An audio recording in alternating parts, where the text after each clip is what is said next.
On your mark, get set. Let's go. I can't do it. We'll do it live. Do it live! I'll write it and we'll do it live! Mister, will you please wake up, wake up, wake up, wake up, wake up?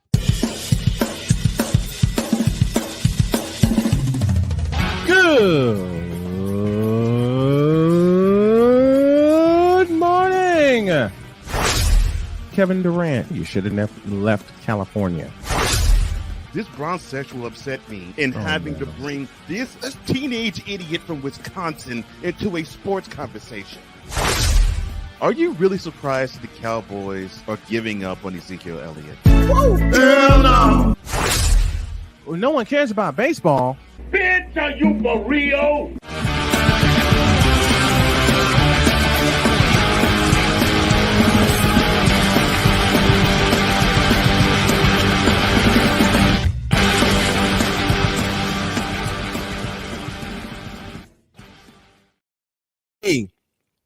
That's right, I said it correctly. On a Thursday. Good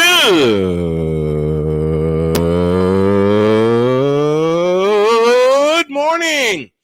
Welcome to the Tripped Out Thursday edition of Snowman in the Morning. Glad to have y'all with us. And we're going to get totally deets with Schedule 2 on this Thursday. As mentioned, glad to have y'all with us. We're presented by betus.com as well as Invader Coffee. How are you guys doing this morning? I'm doing absolutely fabulous.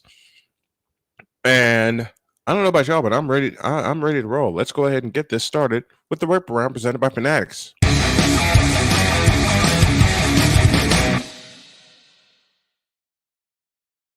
We start with this. Von Miller's desire to eliminate artificial turf is very personal. The three-time All-Pro edge rusher tore his right ACL playing on an artificial surface in Buffalo's game at Detroit last Thanksgiving. Von Miller said, quote, "This game was built on grass. Grass is safer. It feels better. I've been injured twice on artificial turf, so I know what it does to the fingers, toes, and back." Along with Miller, 49ers tight end George Kittle and Packers offensive lineman Dave Bakhtiari are part of Pennington's Flip the Turf campaign. I love this. Urging players and fans to sign a change.org petition calling for the 16 stadiums that use artificial turf to switch to grass. The NFL Players Association has long been calling for all teams to switch to grass fields. In April, the Players Union released studies from 2012 to 22 that show a significant increase in non-contact injuries on artificial surfaces versus grass fields. The NFL, in defense of artificial turf, is pointing to 2021 when the number of injuries on both surfaces, I'm sorry for the bad start, was close. Who cares? Everything should be played on grass. What do you guys think? That's our question of the day. And Victor, I know you're here. I want you to type this in the chat. Excuse me while I get situated. Should all NFL fields flip to grass? I say yes. I say yes. We'll have more as we go along, but I want to hear what you guys think. Frank Vogel led the Lakers to an NBA title in his first season in Los Angeles by finding a way to mesh the skills of stars LeBron James and Anthony Davis. The veteran coach is now in a similar situation in the desert where he takes over a Phoenix Suns team led by stars Devin Booker and Kevin Durant. The blueprint is there. Vogel just needs to make the pieces fit. Vogel said, quote, "The first thing I can apply is direct belief. Now, because I've done it, I've been a part of it. If the talent is in place, that you can galvanize a group and take the league by storm," close quote. Vogel did just that with James and Davis, leading a team that went 37-45 the year before to the franchise's 17th NBA title in the Florida pandemic bubble. We don't count that championship, do we? I certainly don't. And I got quite a few reasons. Then there's the plight of the Oakland Athletics. The Las Vegas relocation effort was dealt a significant setback Tuesday when lawmakers in Nevada failed to take action on a bill that would have provided $380 million in public funding for a $1.5 billion stadium on the Strip. State Bill 509, which faced significant opposition in a very limited period for public input, did not advance out of committee before the state's legislative session expired at midnight. That scuttles whatever hopes the club had of Major League Baseball voting to approve the A's relocation at this month's owners' meetings and calls into question how much appetite the state has to accommodate them. This gets even more and more hilarious by the second. And you know what, Oakland A's? It's your fault. Fix it. Now the NBA coaches may soon get a second challenge to use if the first one is successful, a la the NFL. The current rule gives coaches one challenge per game, whether they're right or not. The league's competition committee is weighing on whether coaches should be rewarded with a second challenge opportunity to use later in the game if the first one is deemed successful. Byron Spruwell said, quote, "We feel like it's an incremental movement that we could potentially like to see. There's an appetite for it. We'll see whether it comes out," close quote. No. Eliminate the challenges. You're taking the human element out of the game. Brandon Montour streaked home to... Let me try this again. All these stories I'm getting courtesy of A, my executive producer Cole Johnson, and B, USA Today. Brandon Montour took a baby break between the first two games of the Stanley Cup Final, with his wife Ryan going into labor earlier than expected. The Panthers defenseman left Las Vegas not long after the series opener and flew back to Florida on a private jet. Montour made it in time to be there for the birth of the couple's first child, a son they named Kai. Love that. He returned for game 2 and played 26 minutes, 13 seconds, the most of anyone on either team. Montour said, quote, "I tried to get there as quick as I could. Luckily, I was there for it all and got to experience it with her. The baby's due date was June 18th, and the plan was to induce labor on June 14th. Ryan instead went into labor just before game 1 started, but Montour didn't learn that general manager Bill Zito and coach Paul Maurice told him just after the final horn, and the journey began. I would be going nuts if that were the case with me. I would be going absolutely bananas. But being a proud papa, you go through that. Last but not least, Jesus Lazaro said, quote, "I'm a healthy 22-year-old. I shouldn't be gasping for air or missing oxygen. I'll leave it at that." Close quote. This is on the basis of Major League Baseball postponing Wednesday night's games in New York and Yankee Stadium in Philadelphia due to unhealthy air quality. Canadian wildfire smoke that turned New York's skyline into an eerie hue of orange early in the afternoon produced an air quality index that reached near 392 near Yankee Stadium as the team and Major League Baseball officials met to determine the status of the game against the Chicago White Sox. They postponed it. They will play today. To everyone in New York and Philadelphia, please, please, please stay safe while these wildfires are being battled. And that's this limited version, I beg your pardon, of the Whip Around presented by Fanatics. Y'all.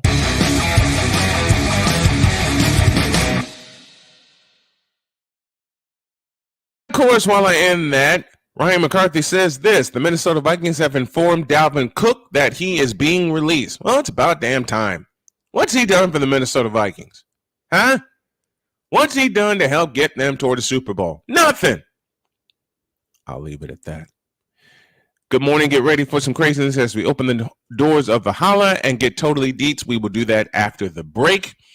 Hawk TV says Jokic is a monster. Yeah, you better believe that. Try to tell you. Try to tell you. He already knew that. He's just giving us mess. Mitch Kofsky in the house with us. Good morning to you. Like if there was a Space Jam sequel, you must put Nikola Jokic in it. Maybe. Just maybe. Good morning, Snow Crew. It's Thursday. The Hog TV. Don't make me get my band pants on. Oh, Lord. And, of course, Sick Diggy with us from Norway. Good morning to you. We'll pause for a short break, and when we come back, we're going to open the doors of Valhalla and get totally deets. And from what Deets told me, he's got a doozy. Back in a minute.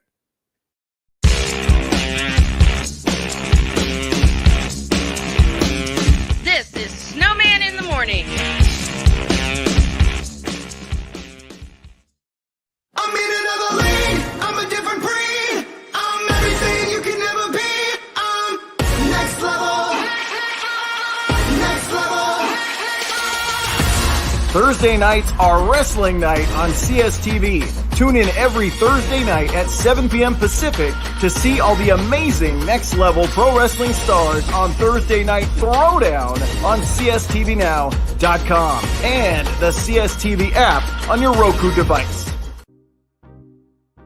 Quinn. Moment of clarity. I haven't watched BET in years. KP. Drake needs to come back with another triple platinum album. E Digger. And then you have Ray J. Like, I can't stand that River Cricket. The Guru. Okay, the level of crack she's smoking, I don't want it. BS3 Network proudly presents the Knucklehead Chronicles podcast, where from card tips to hot topics to meat beep of the week, anything goes. Live every Sunday at 2:30 p.m. Central.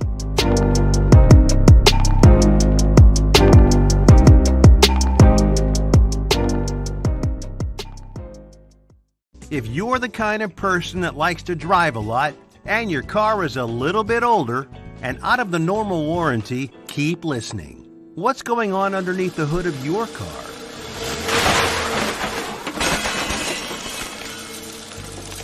If your car is out of warranty, you're at risk of expensive repair bills. Now, for a couple of dollars a day, you can get an extended protection plan for your car. Hey, you love your car, so why not give it a little extra care? And make sure if something goes wrong, your bank account is safe.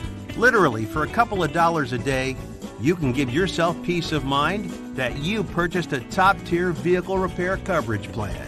Call the Auto Protection Network right now and ask how you could save an additional $500 on your policy. Call 877-845-0463. Call now. Do you use Viagra or Cialis? What if we can promise you the same results for less than $3 a pill? We'll do the math for you. You'll save more than $16 a pill for the same results. Want more? We'll give you 40 blue pills or 40 yellow pills for $99 and add 4 more pills free. You save more than $500. Stop overpaying for Viagra. Ordering is fast and easy with your pills delivered to your door in a non-marked package. Call now. Now, I'm known as the guy who can fix just about anything, but The technology in most appliances requires very special training to fix, and that's why my family has Choice Home Warranty. Choice Home Warranty covers over 25 major home systems and appliances. That's your AC, heating, plumbing, kitchen and laundry appliances, and so much more. Call Choice Home Warranty now before something breaks down. Get protection for your heating, AC, plumbing, kitchen and laundry appliances, and more. Call 800-973-6121. Passionate. Come after me! I'm a man! I'm 40! Unflinching. Let's go back to losing. Parking was easier. Unrelenting. They're not gonna keep him off the field tonight! Totally. This one has a chance! Deets.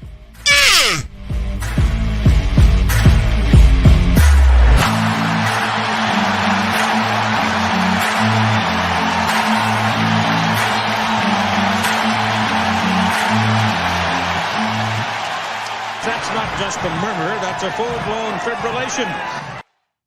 With axe in hand, here is the man we call Chris Dietz, and he joins us right now. What up, Dietz? Good morning. Check your mic.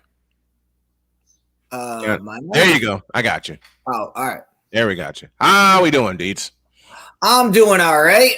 How are you doing, Snowman? I got my coffee. I got my show. I have you. I got the folks in the feedback zone. Can't get any better than that.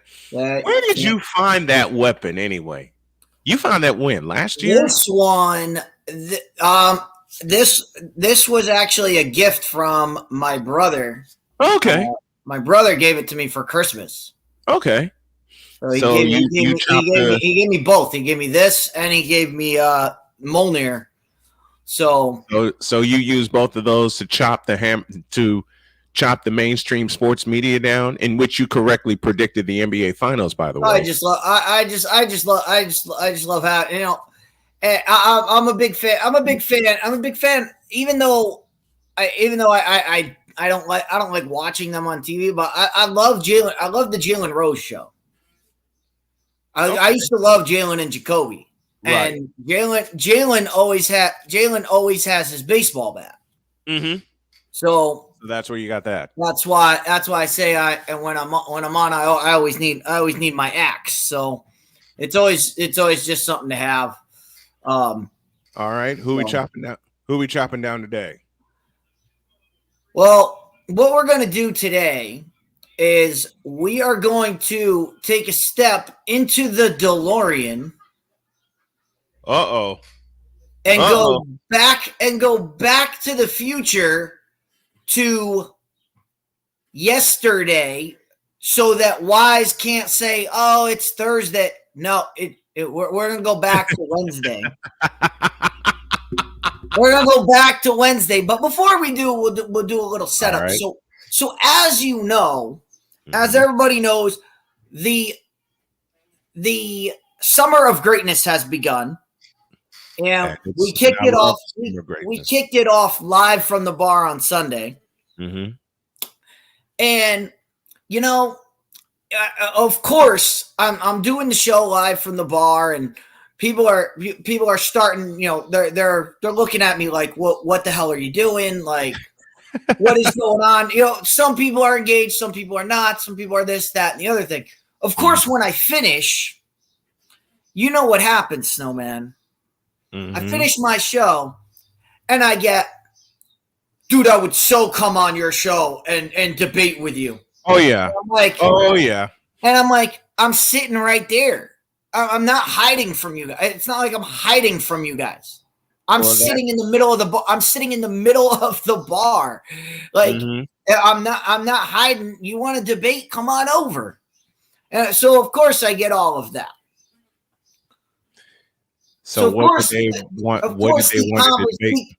The conversation comes up of best basketball player of all time. Oh, geez, stop. So of course I make my statement of, well, you know, I was like, we've done this multiple times, but you said best. To me, best means most skilled. Yes. So that's what I tell the guy, that to me, best means most skills on a basketball court. Mm-hmm. So the guy looks at me and I say, to me, it's Kobe Bryant. Loses his mind. What? Why? Loses his mind because this is a conversation with a bronsexual. Of course, it can't be anything but LeBron James. Anything but LeBron James. No. So now you're gonna make. So now you're gonna make me pull. Now you're gonna make me pull this graphic up for you.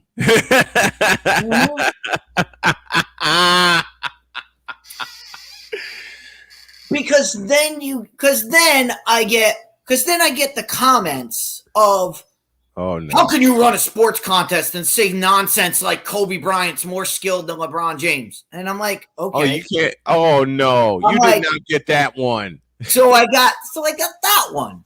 Oh, so I got that, and I'm like, all right. I'm like, are you gonna give me are you gonna let me explain this, or are we just gonna have?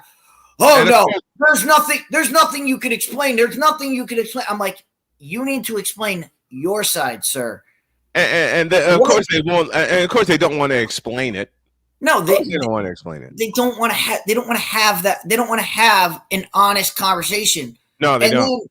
And then the minute I concede to, they go. This is the direct quote that happened.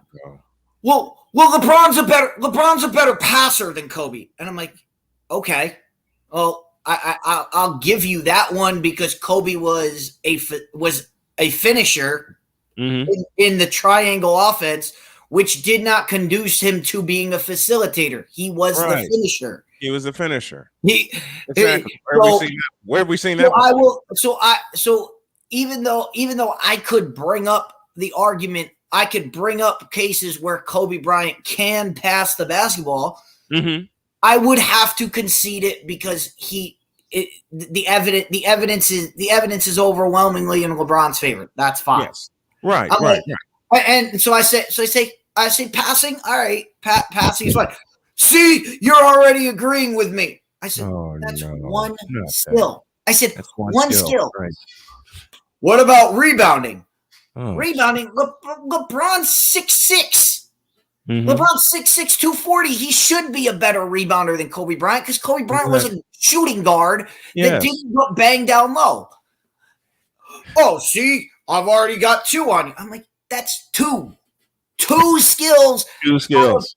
And I'm like, what about ball handling? What about shooting? What about mid-range shooting? What about long-range shooting? What about free throw shooting? What about dunking? What about and so I go through all the skills. Yeah. No argument. No argument. Oh, you don't know what you're talking about. You don't know what you're talking about. Where am I going? Where am I going wrong? You gave me two, and that I listened to your argument and said, okay, I'll give you those two. Right. I'll take the other six. Last time I checked, 6 is better than 2. Yep. And therefore, I have to go with Kobe Bryant. Because in my opinion, and then of course we get to dunking, which I get to dunking, and oh no, LeBron's a way better dunker. And I go, how many dunk contests has LeBron James won? I'll wait. I'll wait for your answer. And of course, there's no answer. The answer is he's never entered one. Never entered one. While Kobe Bryant won the dunk contest his rookie year. Yeah, 1997, 96, 97. Enough said. It's 1-0. Yep. Now, granted, that's just the dunk contest. It doesn't matter. And now they want to throw that at you. Oh. When you're talking about dunking, and Ryan, that's a good point. Does Kobe I think they're tied with 4, right? Or does No. Kobe have 5? Kobe has 5. Kobe has 5. I didn't know how many he got after because I know he has the 3-peat. Kobe we got. know he has the 3. We know he has the 3 losses in the fall. He has the loss to Detroit and the loss to Boston. 2009 and 2010 is the 2010 was a tiebreaker, and LeBron just recently got his 4th in, to use your words, the COVID Invitational. Yeah. So, but I'm sitting there going, ever since I've had this conversation, Mm-hmm. I've been rattling this around. I'm like, yeah, I said Kobe is more skilled. Are there skills that LeBron James has that are better? Yes. Yes, there is. No one in their right mind would say, see, he's better at everything. Right. No, because LeBron is good at even I wouldn't say that. And I've had arguments like that myself. Even I wouldn't say that. I mean, come on. Mm-hmm. What about Dietz? You've ridden with me for 6 years. What have I always said? LeBron is a fabulous athlete. I've never said anything to the contrary. So believe me, I get it. I know I get it when you were dealing with that with this idiot. That's the other funny thing that I get that I got from this conversation, which, oh, come on, LeBron's size and speed is better. And I go, those are physical attributes, not skills. Physical attributes are not skills. Skills are what you do with the basketball. Mm-hmm. Oh, and then you gotta love. Well, and I'm like, and what about the big one?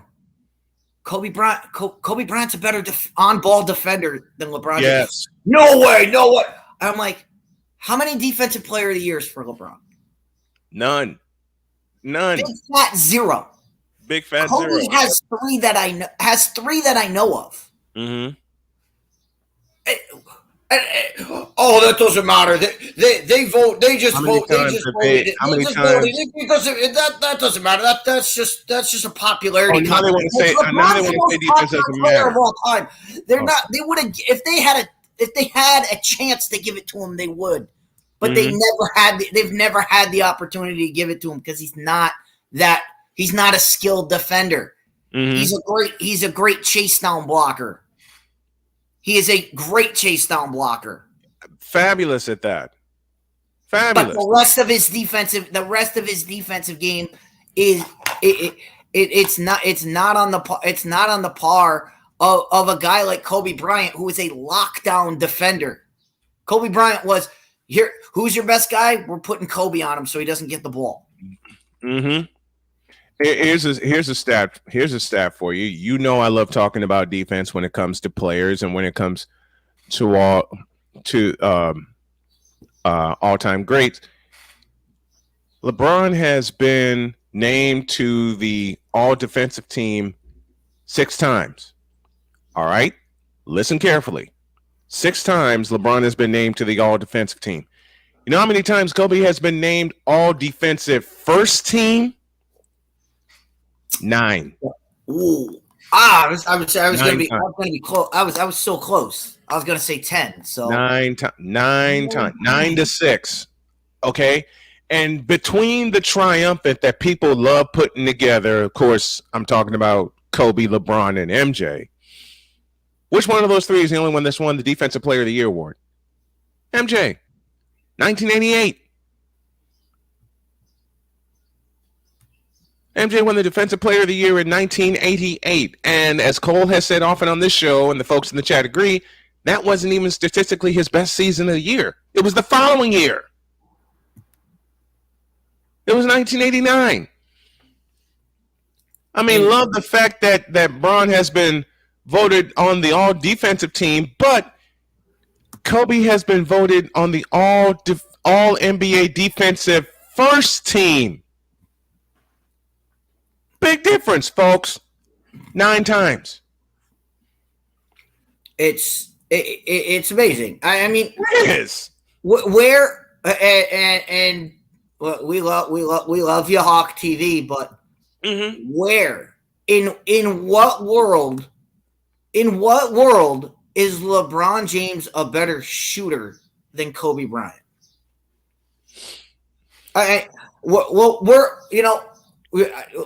Hawk, come to the show tonight because, as we said, the guy said, "How do you have a podcast and not talk about this stuff?" So we're going to talk about it on the pod. We're going to talk about it on the Fifth Down Sports Show tonight. We're going to share our screen. Look at the percentages. Yeah, that's exactly what we're going to do. So I'm not going to sit here and spoil myself. We'll look at the percentages. We'll look at 3-point percentages. We'll look at career field goal percentages, and we'll look at everything. I mean, score. This is where it gets me with LeBron sexuals. Oh, LeBron James is the greatest scorer of all time because he scored the most points. Because he scored right. Okay, no, he's the greatest scorer of all time because he had longevity and scored the most points. And that's the only reason LeBron is shooting 50% from the field for his career. And MJ's just a tick under 50, if my memory serves me correct. I'm looking it up now. MJ played 50. And there's a reason why LeBron averages 26 points a game and Michael Jordan averaged 27 or 28. It's like a point. Okay. It's like a point and a half higher for the average. Here we go. Hog TV, let me destroy your argument. I'm looking at the percentages right now. I'm looking at the averages right now. Okay? And I'm going to arm Dietz with a lot of weaponry. The career scoring average for LBJ is 27.2. Okay? Keep that in mind. Kobe is third on this list at 25 even. And that's over a 20-year span. Michael Jordan's career scoring average? 30.1. 30.1. 30.1. That's insane. And that's with him shooting 40. Well, you can round it up to 50% from the field, 49.7, 32 from deep. And here's the other stat that I bring up a lot. One of the skills that you mentioned, Dietz, was free throw percentage. Let's knock him down. For his career, Kobe shot 83.7, MJ 83.5, and LeBron is sitting at, y'all ready for this? 73.5. Nah. That's quite the difference.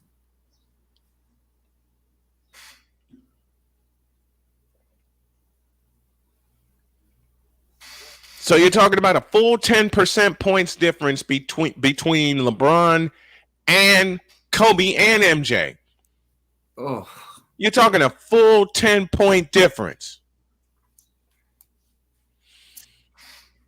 And like I said, I'm not going to I'm not gonna go into this. I'm not gonna go into this tonight. I'm not gonna prejudge. Right. What we're gonna do is and you guys in the chat and Snowman yourself, you tell me, am I missing what skills am I missing? You're not missing any. I have ball handling. Yep. And ball handling, there is a clear difference. And Hawk TV, all I could say about LeBron James ball handling is go watch the Dallas Mavericks series. 2011. Matter of fact, let me throw this at Dallas Mavericks series. I mean, you have to find the actual tapes because they've been scrubbed. They have. from they tried to hide the fact that LeBron James dribbled the ball off his leg while being covered by the Bron killer, JJ Barea. JJ Barea. 180 pounds soaking wet. Yes. Okay. I'll say it. I'll say it again. You know, Michael and Kobe share this distinction. You know how many times they were elected to the NBA All Defensive First Team?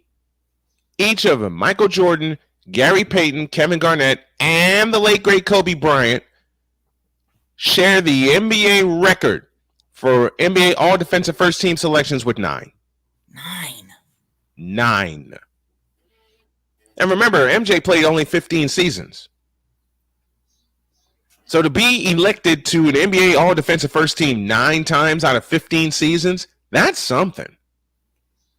But then I get so I want to tell you so I want to explain to you how infuriating this conversation was. Not only is it that I'm insane that I believe Kobe Bryant is a better basketball player, and not only that, Kobe Bryant is I've said it, I stand by it.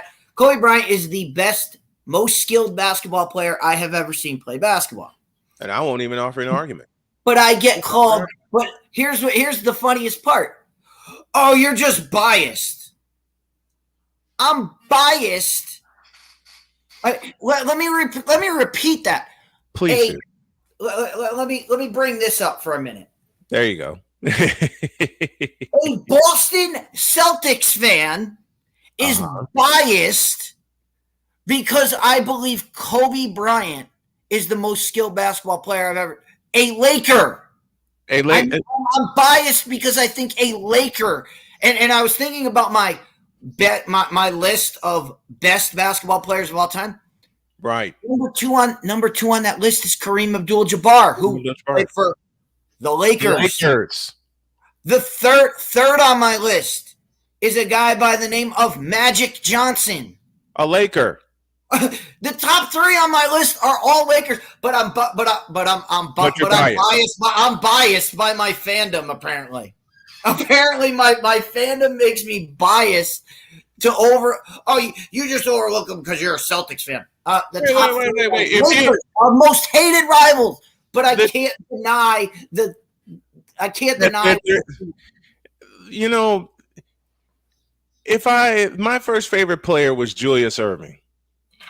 Okay, when I first got into basketball, and that's only because I spited my mother because she was a big time Showtime Laker fan. All right, and then I started watching Magic and Larry Bird and MJ and Abdul-Jabbar and all those guys, and they're all fabulous. They're all fantastic to me. You know, I'm just, if you want to call me biased toward MJ, you can, because I lived in Chicago for the 13 years that he played. But I'm not going to deny the greatness of any of the other players that you mentioned. I'm not going to deny that. What gets me about bronzexuals, and yes, Wise, this is Thursday, but we're going back in time in the DeLorean. What gets me about bronzexuals is when folks like Dietz, myself, Victor, Ryan bring up points that can be backed up by stats, that can be backed up by evidence. They go right to another argument with nothing to substantiate it. Now, what I would ask, and I have the answer ready because it was asked in there. I haven't looked up the other side, but how many MVPs for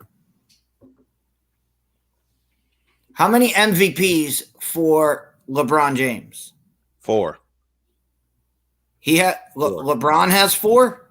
Mm-hmm. LeBron has 4. Well, Kobe Bryant has 4 as well. So it's an even trade. Mm-hmm. 2002, 2007, 2009, and 2011. Mm-hmm.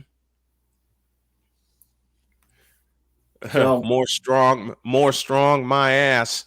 Okay, you know what? This is where I make Hawk TV shrink in the corner. Wait. Oh, there's more. I have a discrepancy here.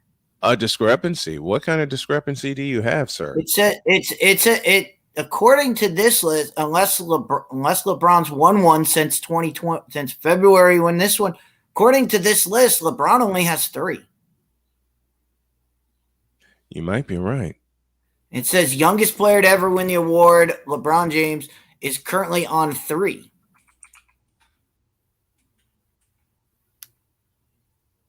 So Hawk, that might not be a winning argument here.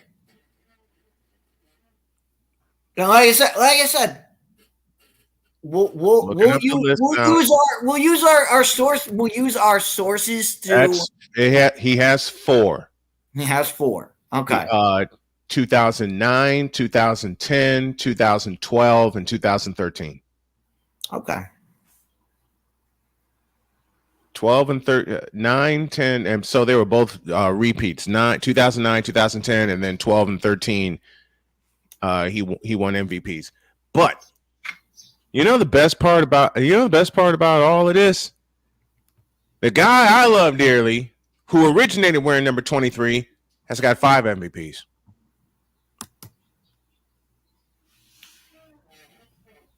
Matter of fact, I'm going to confirm it with the list I have in front of me. 88, 91, 92, 96, and 98. And using Dietz's logic, which is correct, 5 is better than 4.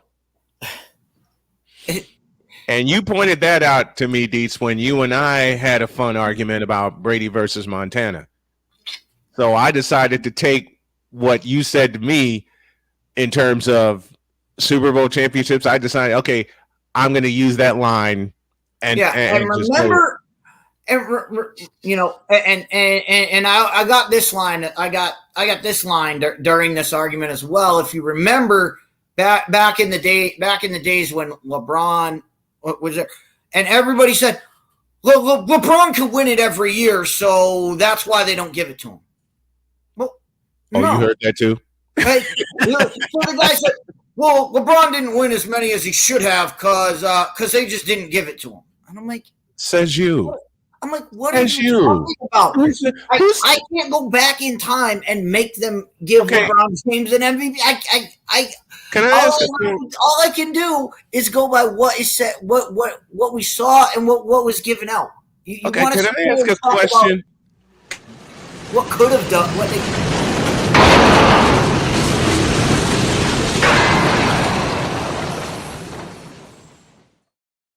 Damn you, Cole.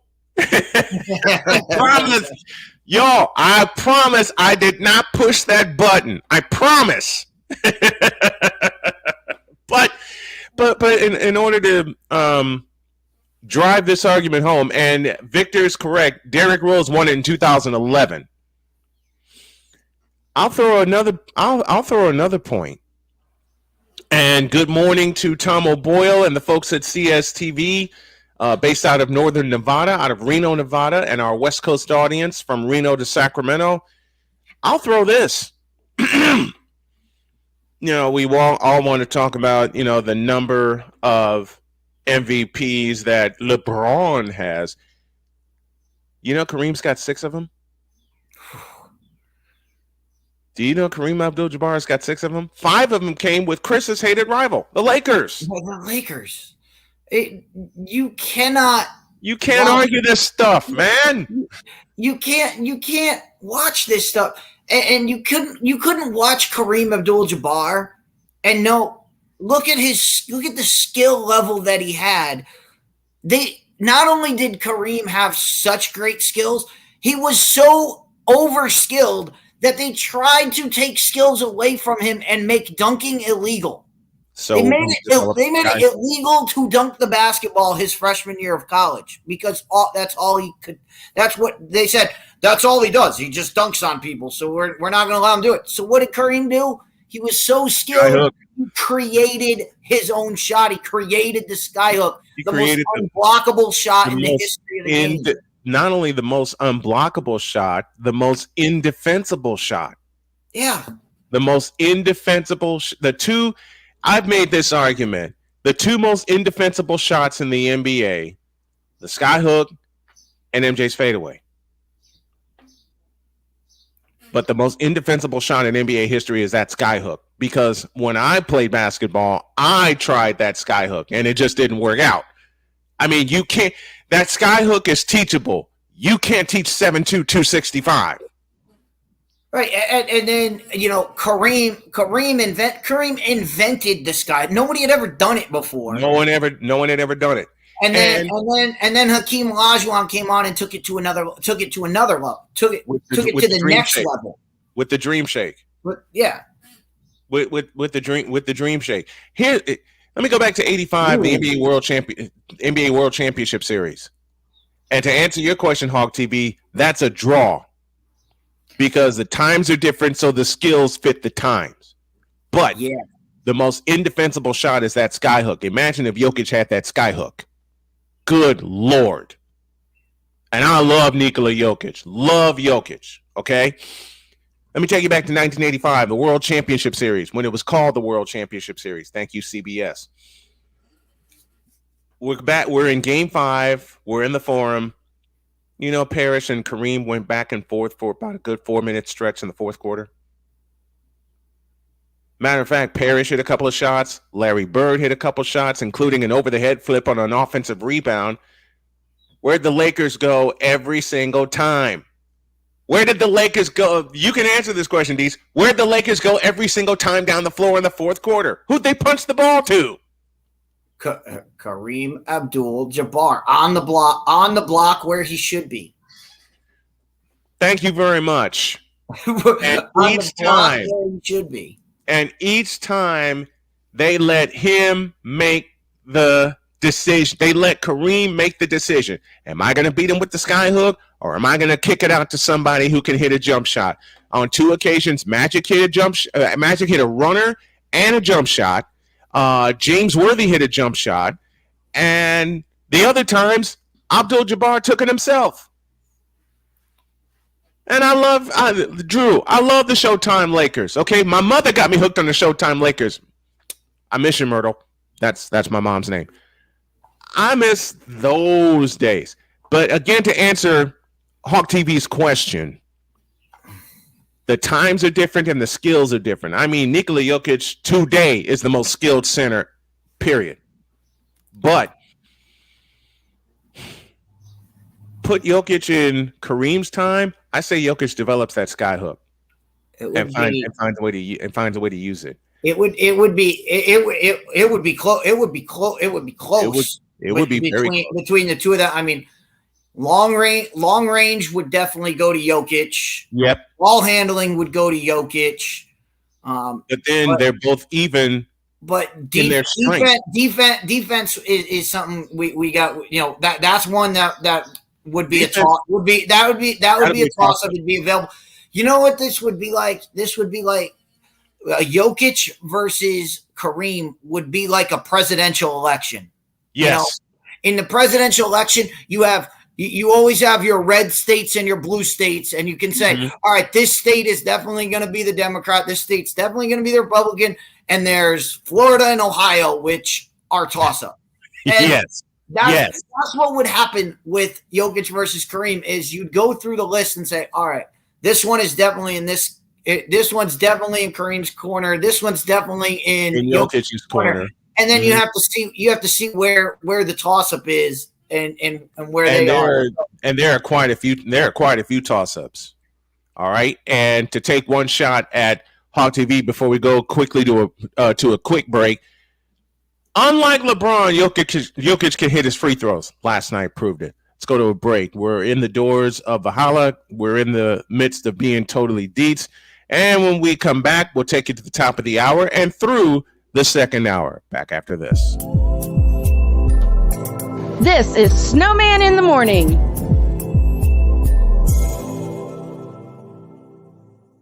Here's an important message from the Diabetes Solution Center. Do you like pricking your fingers to test your blood sugar levels? No one does, but it's important to maintain your health. And now, by wearing a small remote device called a continuous glucose monitor, or CGM, you don't need to prick your fingers anymore. It's easy to use and helps you make more accurate diabetes treatment decisions. If you are testing your blood sugar 3 or more times daily, injecting insulin, or using an insulin pump, call the Diabetes Solution Center right now. And if you have Medicare or most major insurance coverage, you may be able to get a new CGM at little to no out-of-pocket cost. Shipping is free, and we'll even bill your insurance company for you. If you are testing your blood sugar 3 or more times daily, injecting insulin, or using an insulin pump, call the Diabetes Solution Center right now to learn how to end the painful finger sticks and get your own continuous glucose monitor, or CGM, at little to no out-of-pocket cost.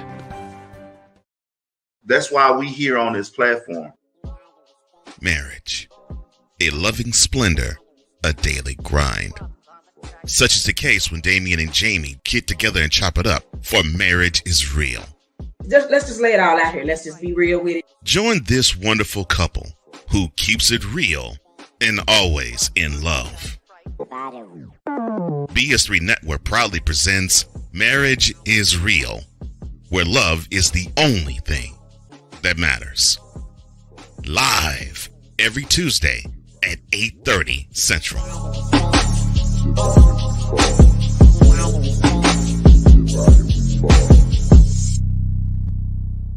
Oh, and Jamie has something to say. Deuces and trays. SeatGeek is the ticketing app for fans like the High Five Strangers guy. Game-winning interception. First down. Just a nice, solid tackle. If you're in arm's length, you will be swapping skin with this extrovert. You see, he knows SeatGeek got him a great deal on tickets, so he can focus on what he does best, smacking palms. SeatGeek handles the tickets to sports, concerts, and more, so fans can fan. The original Think drink is back. Level up with proven ingredients formulated to crush your competition. No gimmicks, no jitters, no messing around. Just high-potency results that keep you moving day or night. There's a new nerd in town, and we came to play. Nerd Focus. Smarter than energy. 'Cause we take this job so serious. 'Cause we take this job so serious. The f*** is that? Sorry, pardon me. My apologies. What in the all types of blue hell? This is Snowman in the Morning with Cole Johnson. It most certainly is the best morning show on the planet. And now we are your midday sports-tacular. It is Snowman in the Morning with Cole Johnson, as we're inside of being totally deets. Y'all want to check out something great? Check this channel out here. The struggle is real to be awesome. That is Sertoba Media with my brother Sensei Drew, who y'all will see tomorrow at high noon. Programming announcement beginning July 10th. The Brian Snow Show will move. Dang nabbit. And I think there, that's what I needed. The Brian Snow Show will move to 4 p.m. Eastern time, and we'll go from 4 to 6. That's beginning July 10th. It'll be after the holiday and after I come back from vacation. Chris Dees joins me. Let's take him to the top of the hour with a little college football, because we got something big planned for this coming college football season, do we not, sir? It's gonna be so big. It's gonna be so much. It's gonna be so much fun to call games live, to call games live, and again to just be able to watch the game and give you a perspective of people who love the game of college football. By the way, yes, college football would be great. We need to start calling college football by its rightful place of the greatest sporting event of all time, which was our kickoff episode of the Summer of Greatness, greatest sporting event won by college football. If you didn't think that, how big of a landslide was it? How big of a landslide was it? the best thing about the Summer of Greatness is you never know what's going to happen. It's all about the matchups are completely random, and the categories are chosen at random. So it's not like we're setting this up.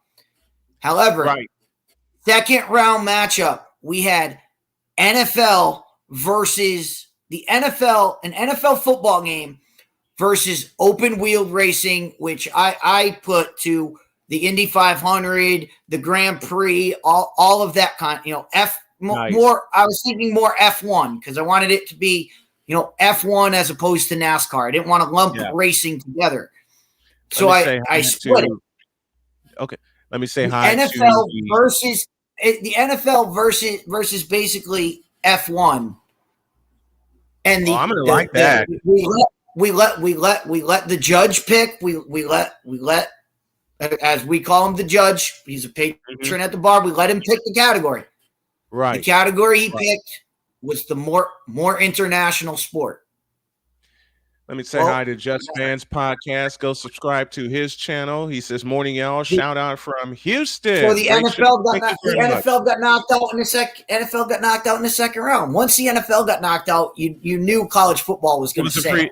Yep, it was a free for all. College football took it. Go subscribe to the Just Fans Podcast. He's coming to us from Houston.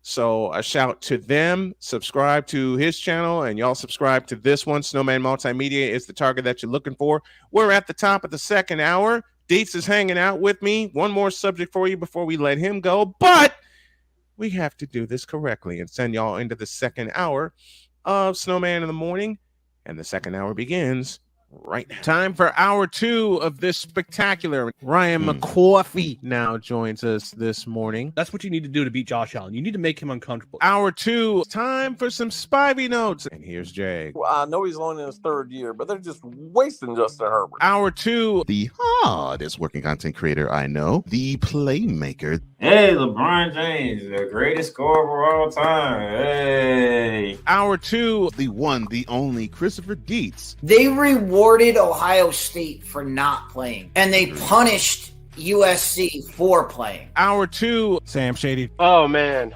it's been a roller coaster ride if you were a Philadelphia Stars fan. Hour 2, that's Big Ben, the man in charge of the BS3 network. And if I see Kurt 2 Chainz Cousins out. Hour 2, Chris Bay's joining us. Oh my God! Oh, this game! Oh, way to go, Sammy! Hour 2, was El Jefe. Oh man, I thought I missed it. What in the all types of blue hell? Time for hour 2 of this spectacular, and it starts right now.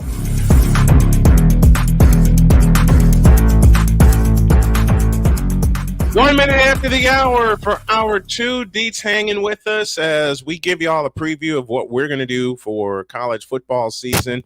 I'm going to have Dietz pick all the matchups with the times and everything. We're going to get an advanced schedule together as fast as we can.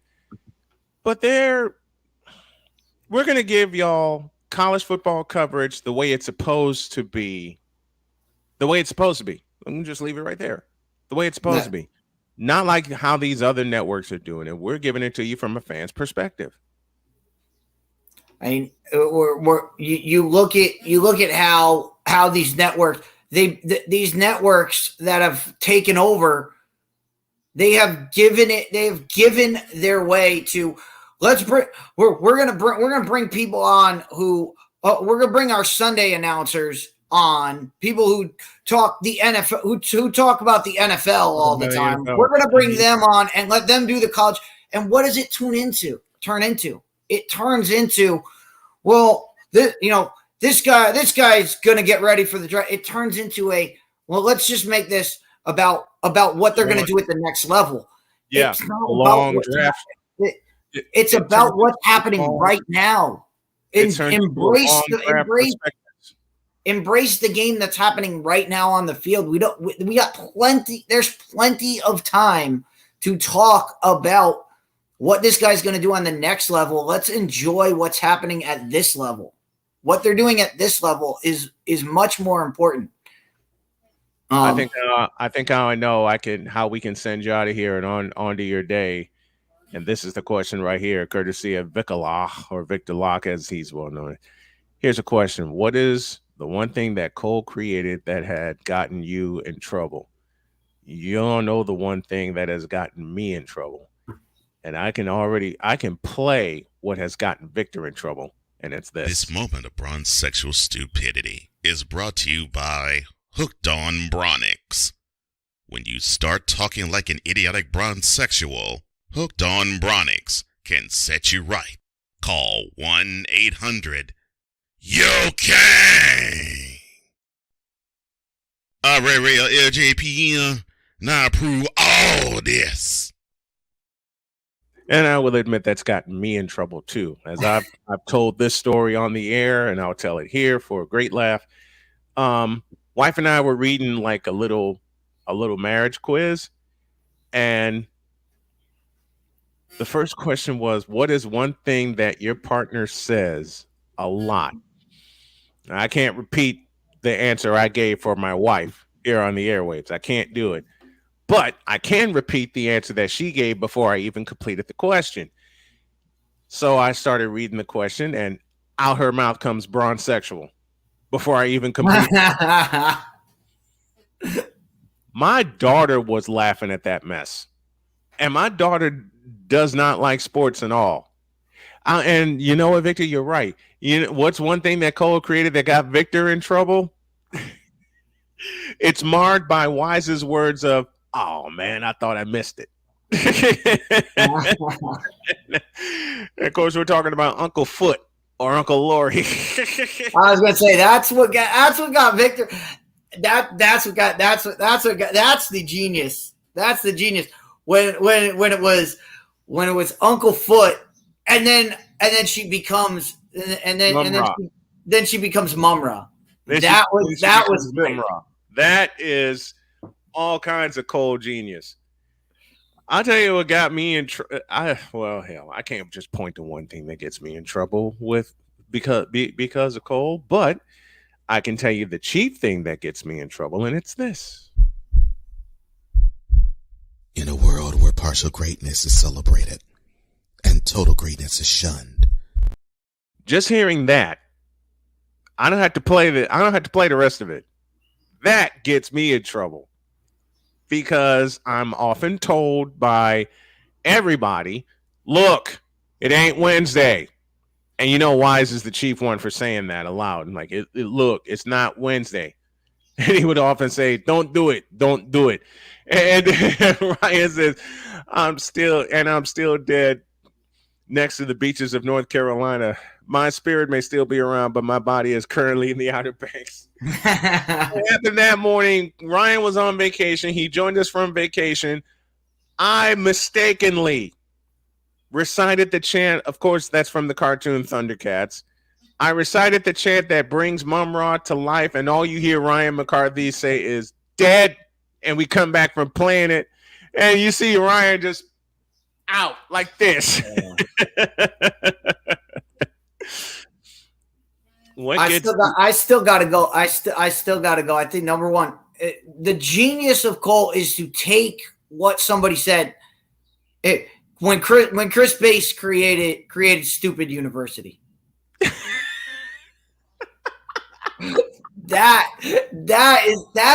It's like, and the thing about that is like, it's like a minute and a half long and everything is just absolutely completely awesome. Here's the genius that he took a Chris Bass rant and turned it into this. So I realized that I think even though it's not advertised, right, there has to be a place for stupid people. We don't know because we're not stupid, so we don't know anything about it. It's like a secret club society. Oh my gosh. So I come to the conclusion that he graduated from SU, Stupid University. Yeah, all the stupid ass letters that go along with graduating high honors of being stupid. I can't do no more, man. Vámonos, dominos, vámonos.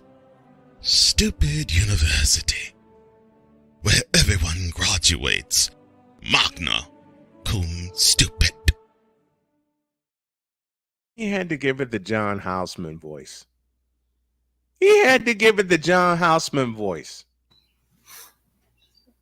What gets me in trouble on Wednesdays is when I could be in the middle of the rant of all rants, and then Cole would push a button, and then this pops up. Ray Ray Center will not be televised at this time, so that we can bring to you the following special presentation from LJPN.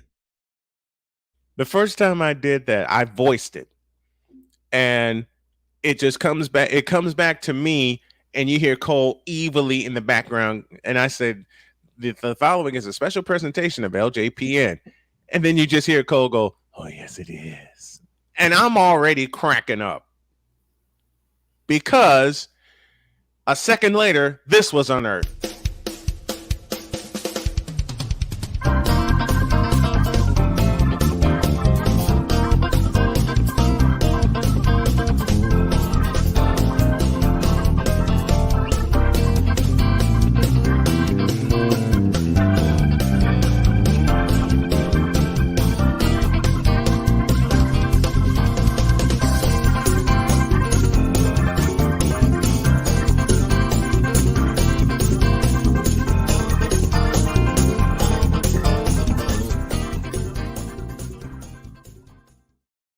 That right there, because the first time I played that, I played that for Jody. She walked out laughing, and that last part right there, acknowledge him and be set free. What?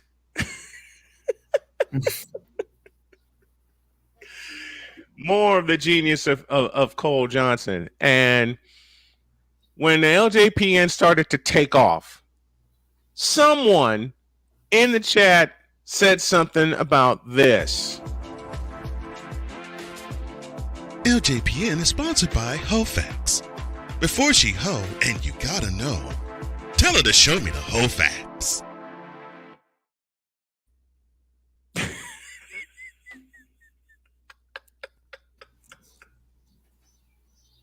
Again, just able to take a moment and just make it into an entire segment. That is the genius. That's the genius of Cole, is to take a throwaway line that Chris Bass had and make it into a promo. That's amazing. Last year around my birthday, day before my birthday, as a matter of fact, Cole and I off the air were talking about one of the best movies around in Pulp Fiction. The next day, which was my birthday, it was on a Thursday, something was said in the chat. I forgot what it was. And before I could respond, I hear this. I don't remember asking you a thing. Sent the whole place into hysteria.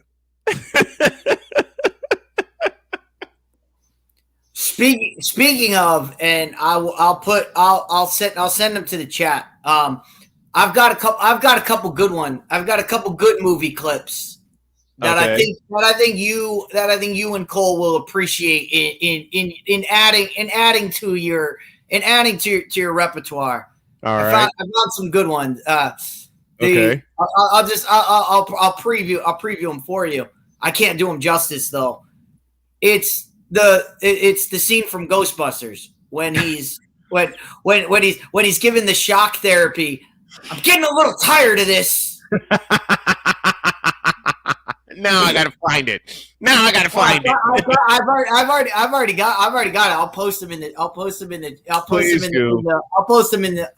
the Snowman Army, and then you guys can have at it. But I was looking for him the other day, and I found them all. Or the part when he goes, or the even better line is after when the young guy quits and he goes, effect. The effect is it's pissing me off. I could use that for Wednesday, especially. I was looking for the perfect one so that I could get them all, and I've found them. So I'll definitely post them in the chat and I gotta have that. They're so awesome. Okay, this is a double play.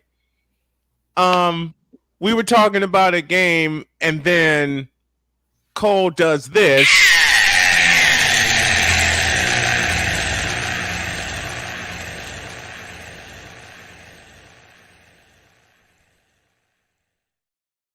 And in the immortal words of the legendary Marv Albert, which leads to this.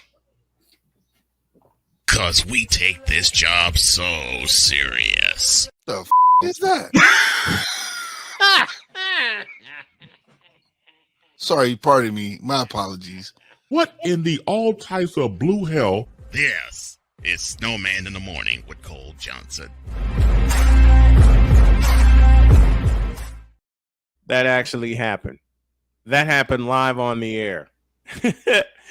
Fun fact, today is the 39th anniversary of the release of Ghostbusters. In other news, I'm old. No, you're not, Ryan. I'm old. I'm going to be 51 next month. I don't mind one bit.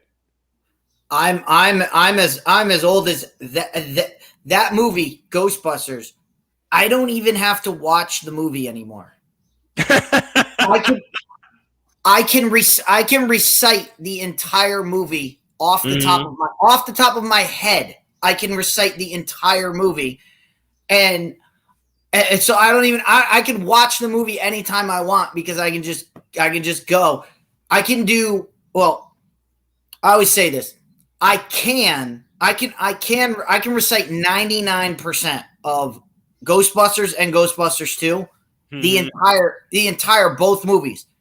I can do 100%, but I refuse to do it because I do not do the birthday scene because it's the worst scene in the history of movie, of cinema. It infuriates me with a passion. Whenever I see it on TV, I will change the channel and go back. Or if I'm watching it and I'm streaming it, I'll fast forward past. I just don't watch it because I will skip over that part. So I can recite 99% of both movies. I can do them back to back off the top of my head. That's how old I am. What did Hawk TV say? It's cold blooded every time we play the.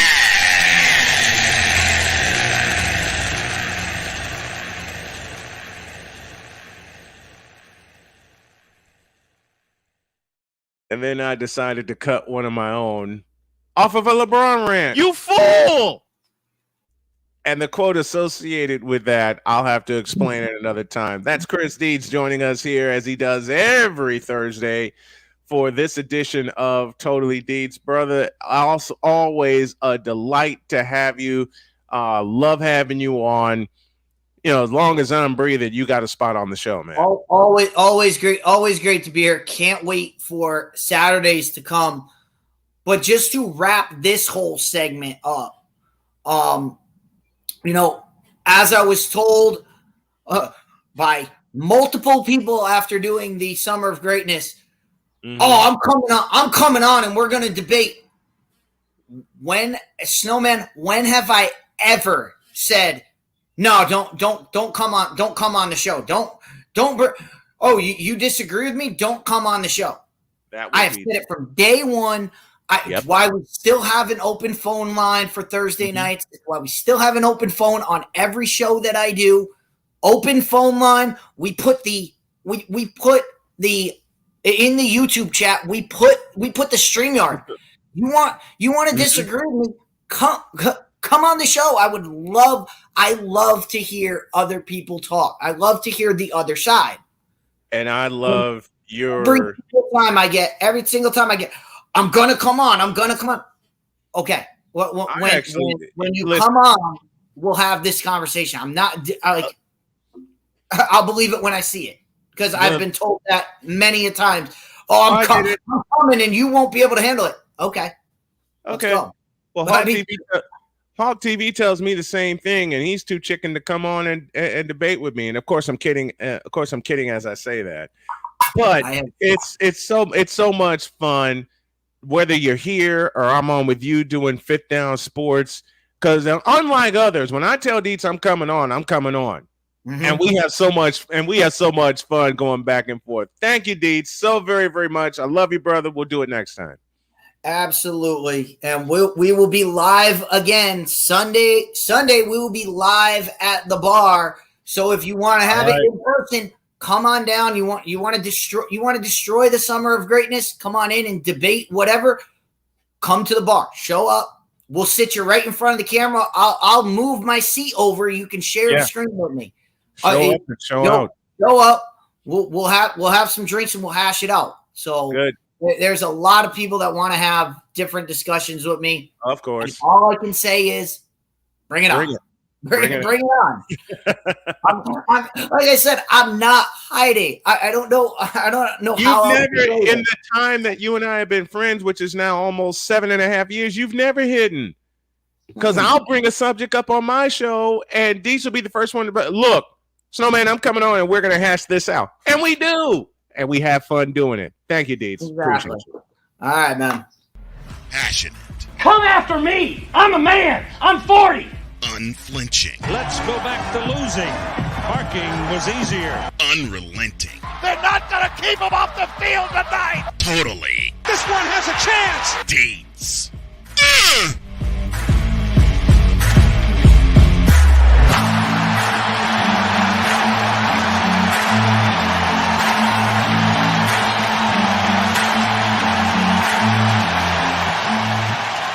That's not just a murmur, that's a full-blown fibrillation. A break, and when we come back, Deebo Samuel is angry, and the NFC should be worried. Very, no, they should be afraid. Be very afraid. I'm going to get more coffee. Back after this.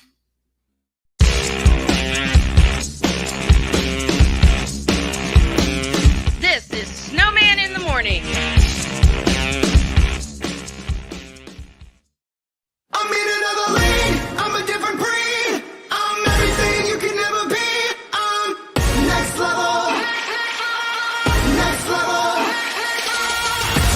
Thursday nights are wrestling night on CSTV. Tune in every Thursday night at 7 p.m. Pacific to see all the amazing Next Level Pro Wrestling stars on Thursday Night Throwdown on CSTVNow.com and the CSTV app on your Roku device.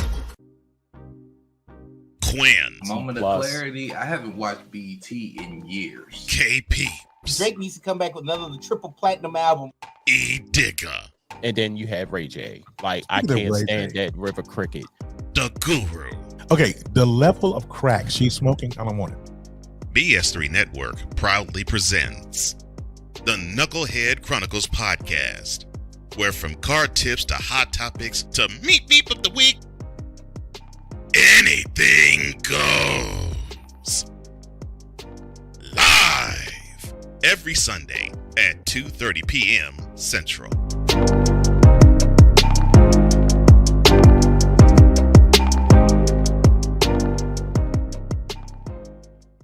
If you're the kind of person that likes to drive a lot and your car is a little bit older and out of the normal warranty, keep listening. What's going on underneath the hood of your car?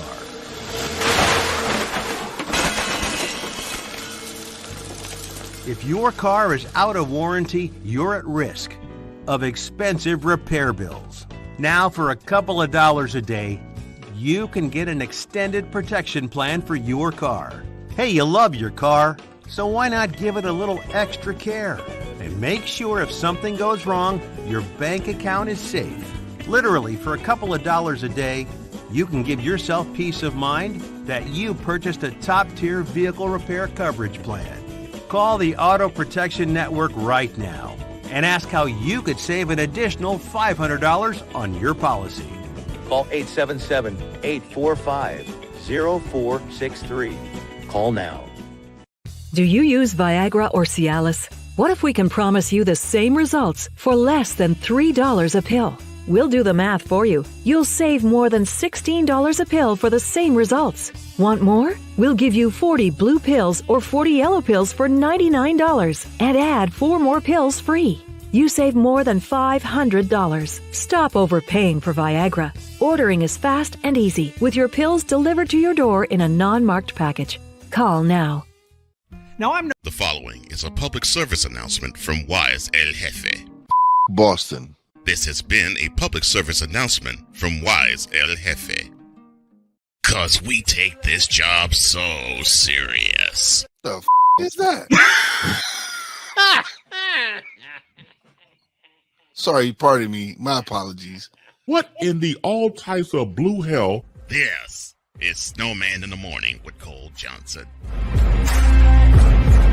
And now, ladies and gentlemen, we welcome the Element God, the man in charge of Go Sports with a Z. Fabulous program, by the way.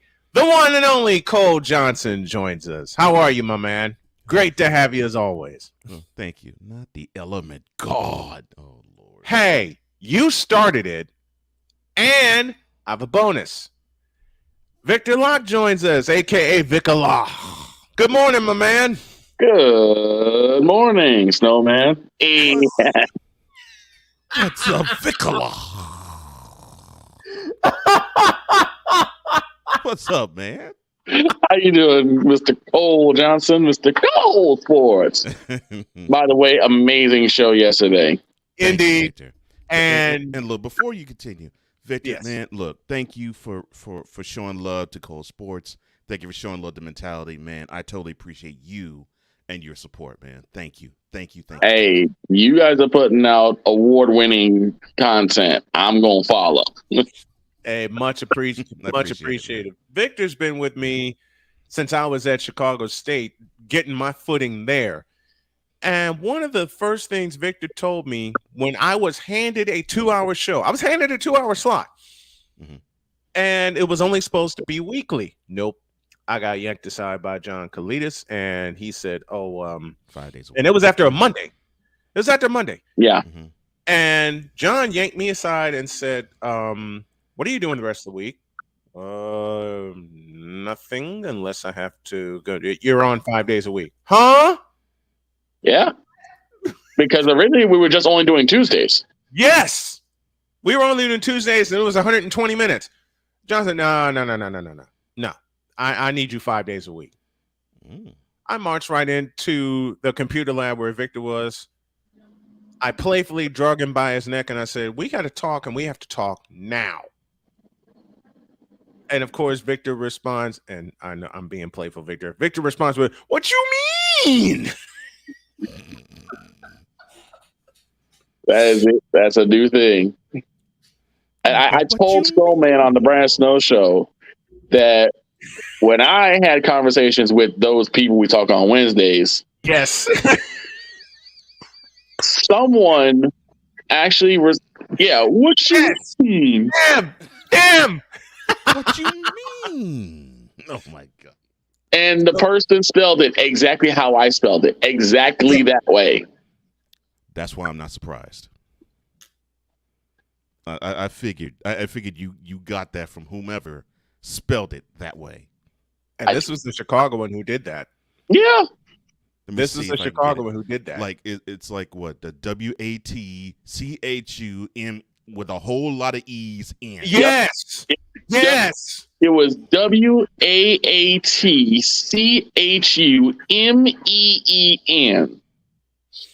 With a lot more E's in the middle of it. A lot more E's. Yeah. With a lot more E's in the middle of it. What you mean, Lord? What you mean? And the way Victor says it, I'm gonna have to make it a soundbite now. What you mean? And of course, when they do it, the nerves pop out, the teeth go like this, and what you mean? I gotta ask something, Cole, because I was just thinking about the adults of the week. Yeah.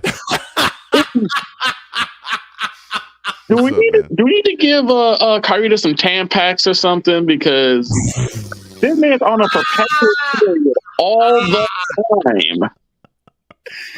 You know, we need to give Kyrita Herbal Tea, aka the Woke People's Champion, aka Uncle AWOL. What else did Cole come up with? aka Rebel Without a Cause. No, Rebel Without a Pause. Excuse me. Rebel Without a Pause. And I assisted with that one. And then my favorite that Victor came up with, Kyrita Pinkett Smith.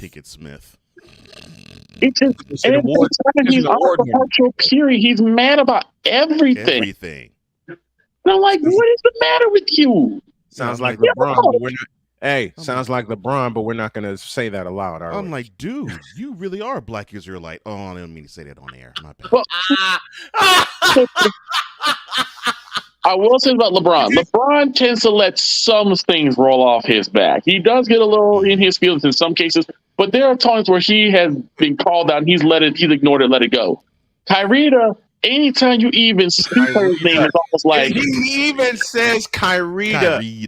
Wait, it's not Kyrie anymore. It's Unky Woke. Right there. Good one. That's a good That's one. Ryan. That's a Ryan special there. I like that. Not Unky Uncle, Woke. folks. Unky. That's a five. That's my sweet little Donna. That's my sweet little Donna's word. Unky Woke. Unky Woke.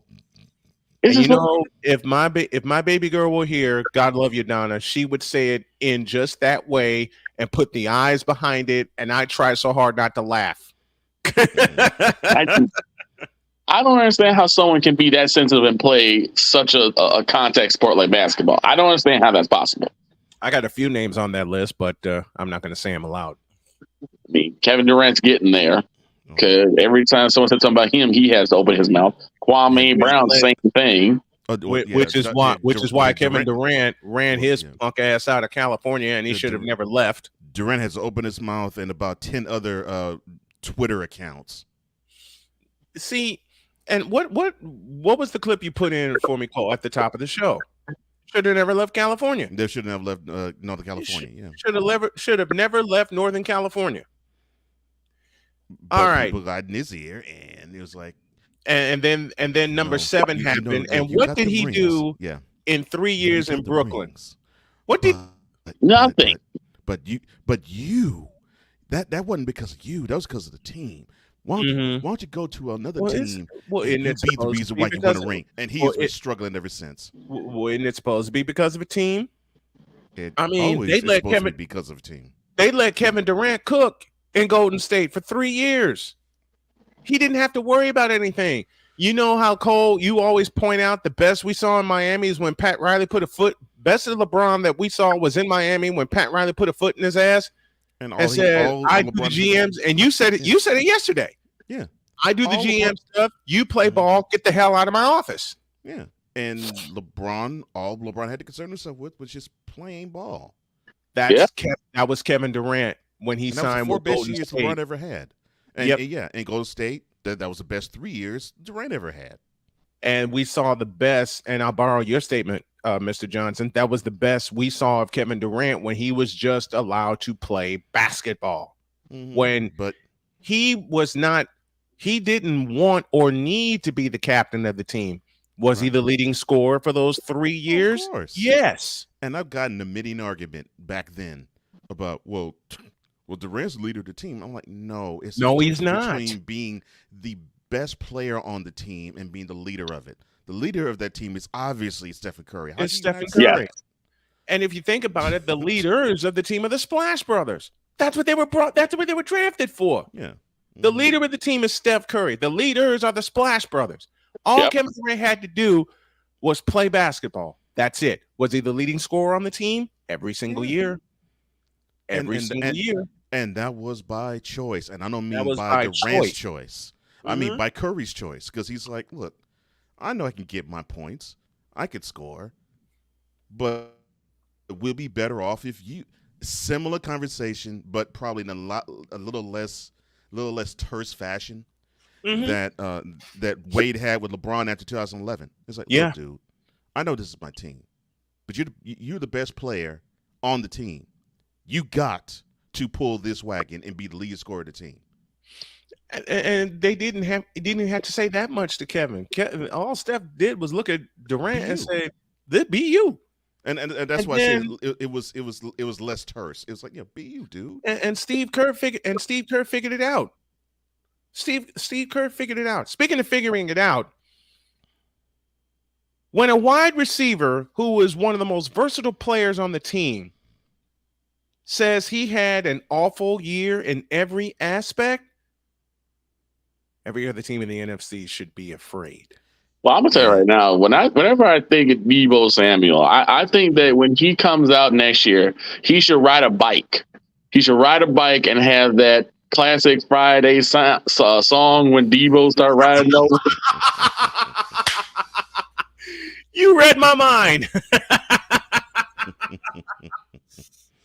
And thank you to the great Chisel Adonis for working that clip in every time he talks about Debo on his wrap ups. They're like, oh, here comes Debo. Who? Debo. That's all you need to hear. Debo sounds very much like a bully, kind of like how Debo is in Friday. He's got that bully mentality in him. He should. Now listen to these numbers, folks. The versatile wideout tally: 56 catches, 632 receiving yards, 2 touchdown catches. Couple that with 232 rushing yards and 3 rushing touchdowns last year. And it was his worst season statistically since 2020 when he only played in 7 games. Yeah. He watched tape with Kyle Shanahan. How afraid, and I'll start with Cole on this. How afraid should the remainder, let's just start in the NFC West. How afraid should the other teams in the NFC West be when you hear a statement like that from one of the most versatile players on one of the most versatile teams in the league? When you have a talented player, it doesn't matter what position, especially football, it doesn't matter what position. If you have a talented player, look at himself and say, dog, man, I was trash. If he says this, not if the coaches bring it to him, not if the head coach says it to him, not if his position coach says it to him, or his or if his position side coach says it to him. If he says this himself, that's a dangerous thing, because what's the phrase that Ray Lewis said? And I love it. Yeah, I remember it now. When I think he had one of those types of years, although he didn't ever take off years, but I think he had probably a year that he did not like. And I would probably say that year was 99. That he wasn't himself. And he just wasn't himself. Right before the 2000 season, I think this is when he said it. He said, quote, I am pissed off for greatness. Because close quote. I'll complete the quote. Because if you're not pissed off for greatness, that means you're okay with being mediocre. And Deebo Samuel is not okay with being mediocre. And that nor is a dangerous sign. And nor is this 49ers team. Yeah. They're not satisfied with just getting to the NFC Championship. And I've said this all offseason, even with the quarterback situation, which a lot of people think is in peril right now, but I've had a chance to watch a few videos and I say otherwise. Aside of Philadelphia, this is the most versatile team in the NFC, and everybody should be afraid, period. And there isn't a team in the NFC West that can touch the 49ers now. And that is with what Deebo Samuel put forth last year. You know what that reminds me of? It reminds me of, and both Kobe and Mike used to do this. When they lost or when they turned in like a bad stat line or a bad game, they would circle the date for the next time they played that team. Oh, yeah. Just train. They would go all in so that when they played that team last time, the most terrifying thing that Mike would say to his opponents is, I'm going to see y'all next time. You know, that brings back something from 1989. And Sam Smith, who, Victor, you're very familiar with, as am I, covered the Bulls for many, many years for the Chicago Tribune. When they played the Cleveland Cavaliers in 89, in the first round, there were 3 pundits, Sam Smith being one. One said that the Cavs will sweep them. The second says the Cavs will beat them in 4. And then Sam Smith says that the Cavs will beat the Bulls in 5. Before game 5, he went to the guy who said the Cavs will win in 3 and said, we took care of you. Went to the guy who said the Cavs will win in 4 and said, we took care of you. And he looks right into Sam Smith's eyes and says, and today we take care of you. Yeah.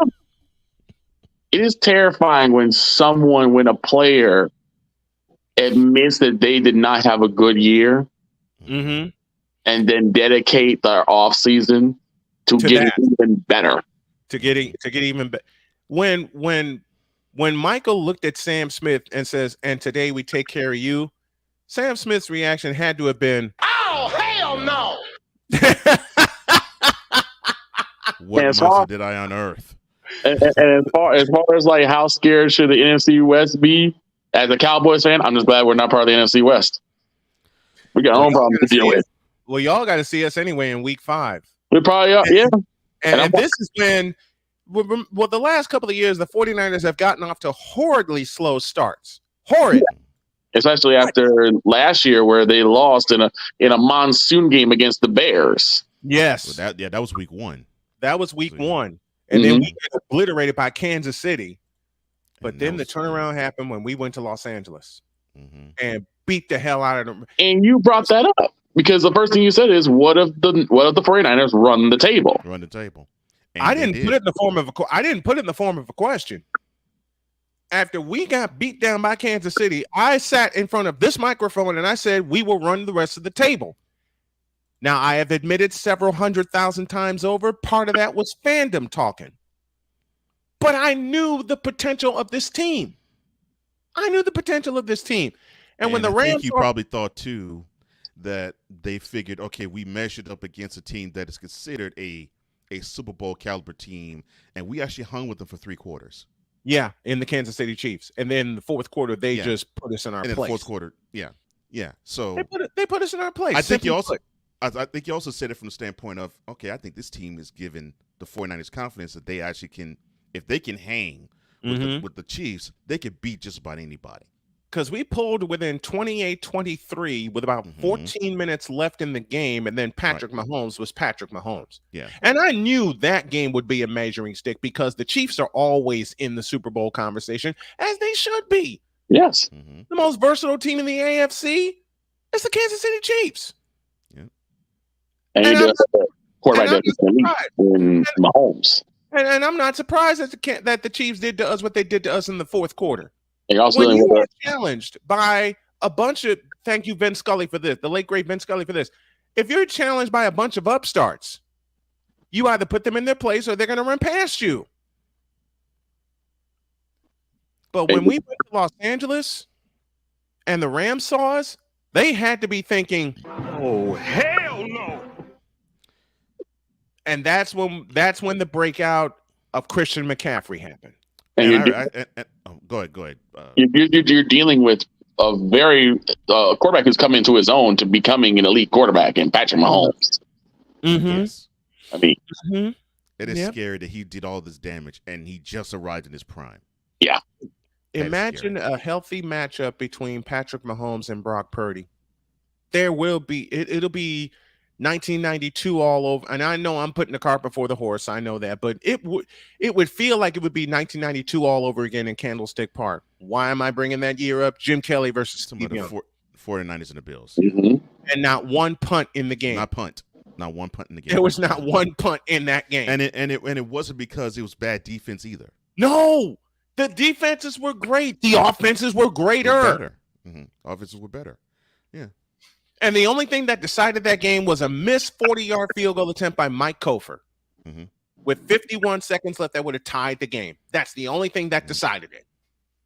Well, I know we'll be facing the Niners in week 5, so we'll just take our beating early. But we will give as much as we can. We will give as much as we can because we're not going to just lay down. How did you know what I was going to say? Because we're dealing with the Dallas Cowboys and the 49ers and a very angry Deebo Samuel from what I've heard. Yeah, he's pissed off for greatness. Just like everyone, and I want to thank Wise for this.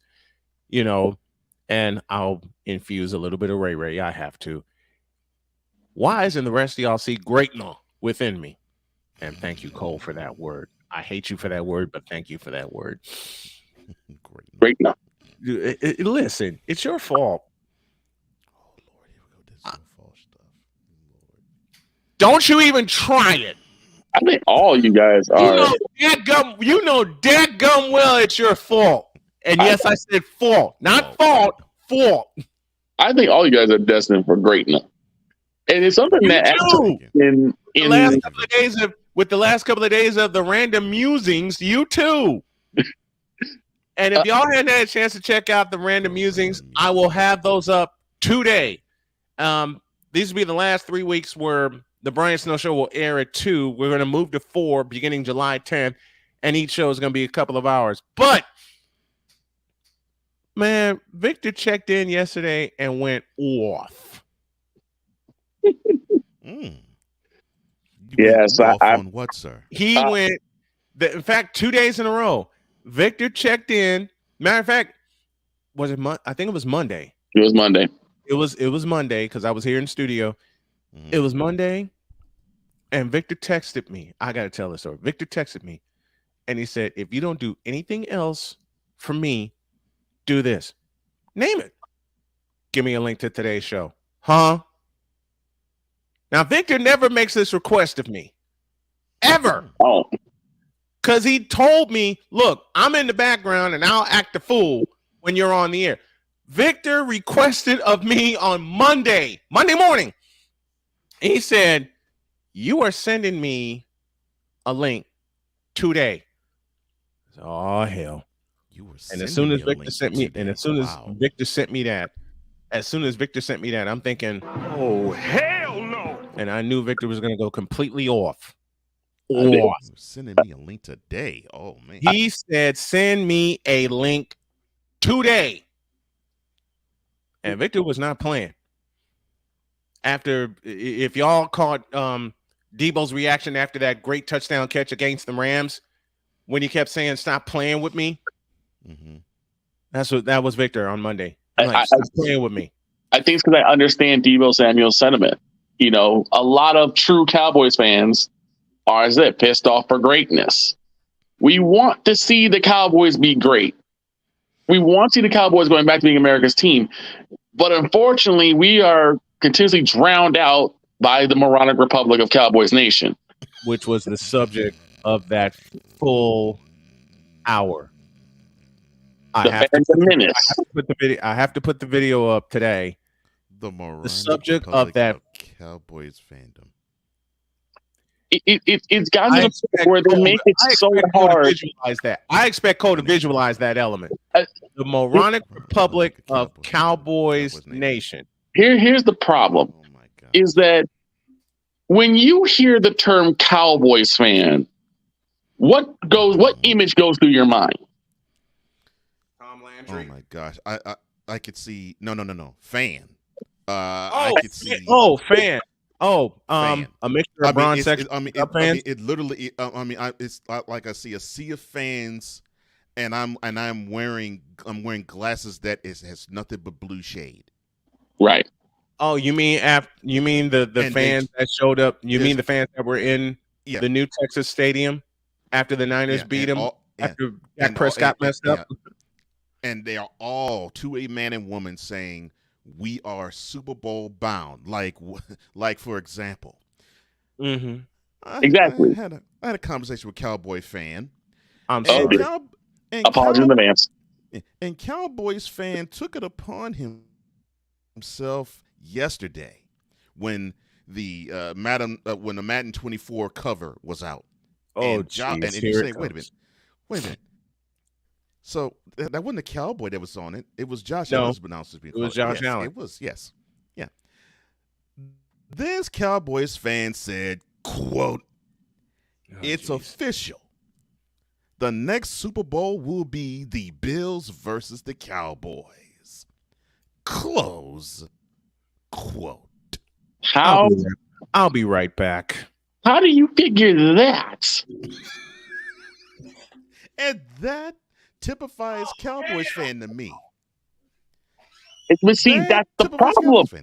That's the problem. Is that when you think of Cowboys fan, you think of someone who's delusional, who is insane and arrogant. And it's like, that's not the majority of Cowboys fans. The majority of Cowboys fans are very critical, logical people. But we are being once again overrun by the idiocy. You've been overrun. Of the Republic. So what had to happen now is that the true Cowboys fans army needs to rise up, unite, and say, shut up. Our team is not good right now. I think it was 2018. So I was interviewed by a woman who was a huge Cowboys fan. Okay. And and then I made it known and made it clear that I'm like, look, I'm not a Cowboys fan. And of course, she, this is a black woman, but she feigned the anger and said, "How dare you have the nerve to say that you can't stand the Cowboys? Why is it that you can't stand my team?" And so then I just went through, I just went through the litany. I said, look, I'm now in Nashville, and I know there's some Cowboys fans there, and they're respectful. I was in the military, and I was in North Carolina. Met some Cowboys fans. They were respectful. I mean, and I know other places where I've seen Cowboys fans, they're respectful. Heck, even in the podcast game, there's many Cowboys fans that was respectful. Where I lived in Houston, the Cowboys fans were not. Yeah. And because of that, I have always had a disdain, not for the whole Cowboys fandom, but for the obsessive nature of many of them. Yeah. Because it's as if every time they would see that helmet, that silver helmet with the blue star on it, it could be 15 minutes after they lose the last game of the season or a playoff game, they will say, we're going to the Super Bowl next year. Yeah.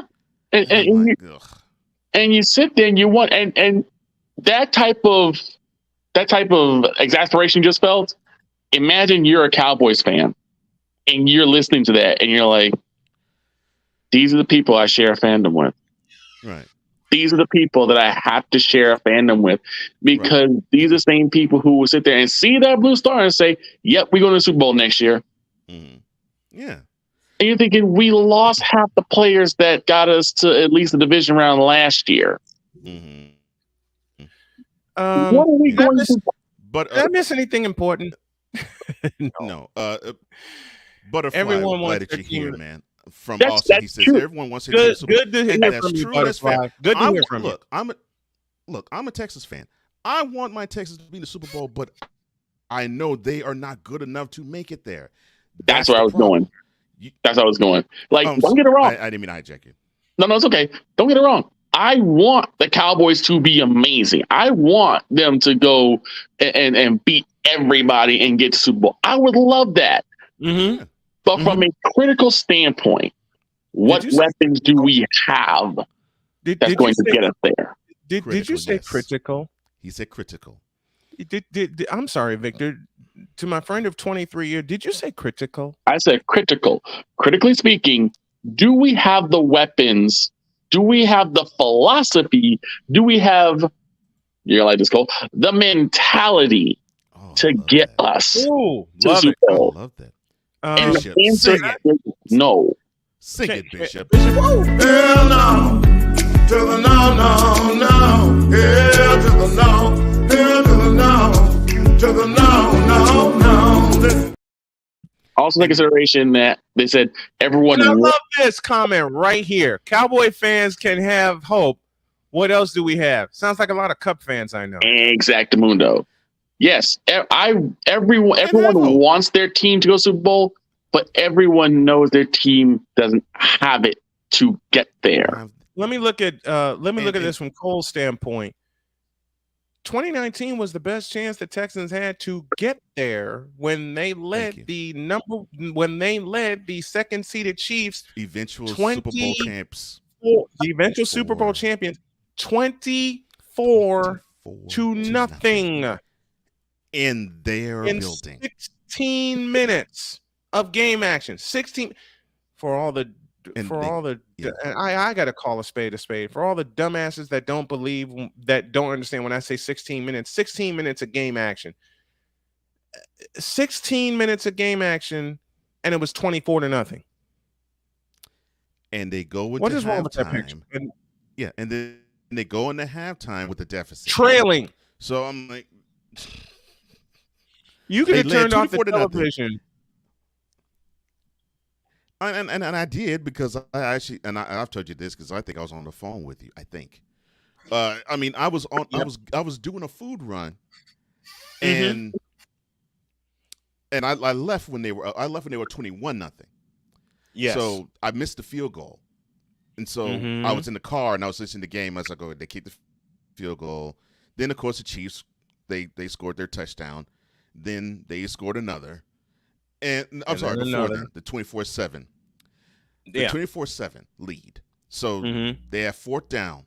They do a fake punt, and when they had to get 3 instead, when they had to get 3 full yards instead of 3 inches.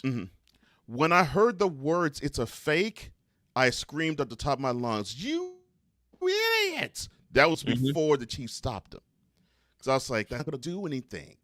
You're basically saying we don't have what it takes to beat you straight up. We have to rely on tricks, and then you play that hand, and then that gave the Chiefs all the momentum, and then this tidal wave happened, and the game was over. They ran out of fireworks. Unanswered points later. I'm like, jeez. They ran out of fireworks. They ran out of fireworks at Arrowhead Stadium. So Butterfly, I'm not saying that you shouldn't have hope. Right. That's great. Right. Hope is one thing, but being objective about what your team's chances are is another. And that's the thing. It's okay to say we want our team to go. Like, I love it if Cowboys fans said, yeah, we want to go to Super Bowl. But to say that we will go to the Super Bowl, we will be there. We will win it. We will get 6 rings. And you have a team with your own division that just simply is better than they are. Yeah. You can't really say that. It's not putting the Cowboys down. That's basically saying that's how good the Eagles are. We have 3 teams that are better than us now. Because Giants got better, and the Commanders can get better. Yeah, the Commanders can get better. I think we still may have something on them. The Giants are better, far and away. Yeah, and the Eagles are probably going to end up making a repeat to the NFC Championship. And here's the point that y'all have said, I have said, and will continue to say, and Butterfly just said it in the chat. They need a more consistent quarterback because Dak ain't it. Thank you. Well, thank you, Butterfly. We've been saying this for the longest, and so has Mr. Vikala. I said it off. I said it off air. I will say it on air. I don't know how Wise is going to take it, but I would personally invite Dak Prescott to tune into Mentality every week. You said that it would do him some good. He said that Monday, and I was rolling. It would do him some good because you guys are 2 of the most mentally strong individuals I've ever had the pleasure of knowing. And if anything, Dak needs some type of person that can mold him into being a more mentally tough individual, because every time he hits adversity, he crumbles. He falls. He shrinks. Good luck finding that individual that will help him. And that's all I got to say. That is something. I don't care what team you're on. That is something you do not want your quarterback to have in a trait. Have him in the biggest moment. Have him mentally not be available in the biggest moment. That is not what you want your quarterback to have. I mean, we leave you with this. We leave you with this. I had many a conversation with Cowboy fan, Victor not included, that after we beat them in the divisional playoff, open it, please. I'll just say open it. Oh boy. And people thought I was BSing what you're about to say takes place. Quote, y'all got lucky behind a rookie. Watch when we meet you next year. Close quote. And how many minutes was that between when Ezekiel Elliott got run over by Greenlaw and when that statement was said? Precisely 7 minutes. We don't have the right to say that right now, guys. Precisely 7 minutes after that happened. Raphael Chassin catching us on the back end. Don't take long. That just hurt my head. That really hurt my head. Imagine how I felt. Victor, imagine how I felt. And I'm not a Cowboy fan. I know, but it's like, as a Cowboy fan, you're just saying, like, just shut up right now. Please. Yeah. We just took a massive L, and you're making it worse by crying about it. And that's all they do. That's all they do. And I was wondering, like, fair or I was like, Gerald should have like some type of like good rapport with someone like a Troy Aikman. I mean, I would love to see Troy Aikman try to mentor Dak. Good luck with that. Good luck. He knows what to do. He knows how to play the game. He knows how to win championships. Wouldn't that be someone that you would try to get index corner and say, "Hey, you need to tighten up"? You would think. He's been to a place 4 times that Prescott hasn't been to once, and that's an NFC Championship game. So yeah, you would think. I don't understand. The only one that Troy lost was at Candlestick Park. Yeah. Mm-hmm. Good gracious. Do y'all get it? No. Otherwise, we wouldn't be having this conversation. You're right about that. Right. You're right about that. All right, let's get on out of here. Thank you, Victor. Thank you, everyone that was in the chat with us. Thank you, man. Have a great day. God bless. Remember to make your next move your best move. And always remember, if your dreams don't scare you, they're simply not big enough. Dream big, do bigger. Brian Snow Show at 2 p.m. And who knows, we may have some more random musings. We're out of here. See you tomorrow. Thanks, everybody.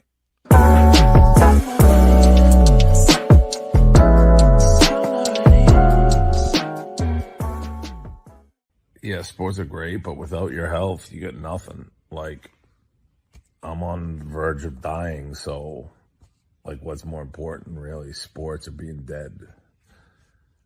Like, dead. And now I turn the floor over to you. What is there to gain from posting a video while supposedly under a fever? First of all, I don't wish anyone death. No, I don't wish anyone death. I don't either.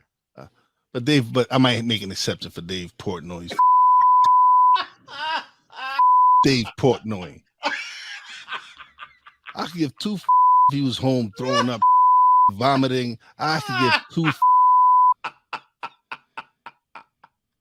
2. The first nominee for Moron of the Year, it was Dave Portnoy.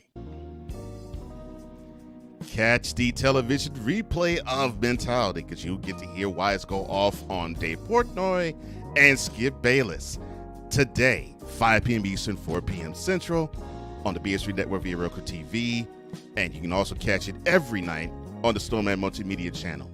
Thank you all for your support. See ya!